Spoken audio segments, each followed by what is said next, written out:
Hi, I'm Markus Rhoten and I'm the Principal Timpanist of the New York Philharmonic.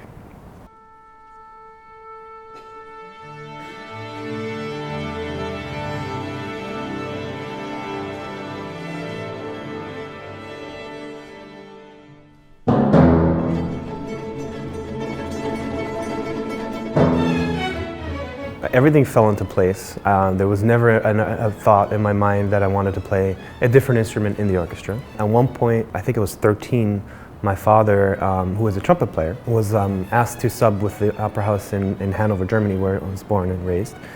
And he thought, well, if you like percussion, you're going to like this piece. And this piece was The Rite of Spring by Stravinsky. And so he sat me in, he asked for permission first, of course, put me in a suit and a gray tie. And he placed me in the pit of the orchestra, right in between the two timpanists. And that was a moment that I'll never forget. Half an hour that seemed like 3 months. Just incredible, sounds and rhythms, and I was just blown away. Principal timpanist typically is referred to as the second conductor because the timing of what I do, the placement of what I play is very crucial in the ensemble, and that's why typically the timpani will be sit in the back, in the center. Bruckner 8 is one of those pieces that's always fun to play and to listen to, which is not necessarily always the same thing, but just it has to do with how my instrument was tied into the work in itself. The last movement in itself is for me, that's the symphony. I play very loudly.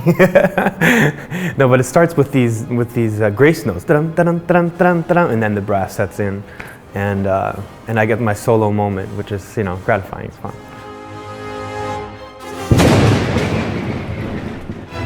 Oh, I definitely love dogs. Definitely West Side and white wine. If I had to choose, I would say Stravinsky, Berlin. Close to 100 pair, and I have another 2 bags.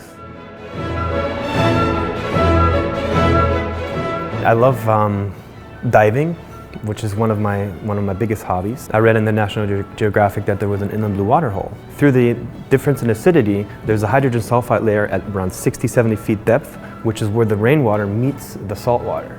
And so you can actually see, and a little bit even smell because it goes through your pores, this sulfite. And after that, you go down to 120 feet and you dive into the cave until the very end of the cave, at which you then turn around. 60 feet away, you see this distant faint light that comes through that water hole, which is 150 feet, So anyway, it's a very, very, faint light, and you dove slowly towards it, and it just got brighter and brighter and brighter. It was just a spiritual moment. It was really unbelievable.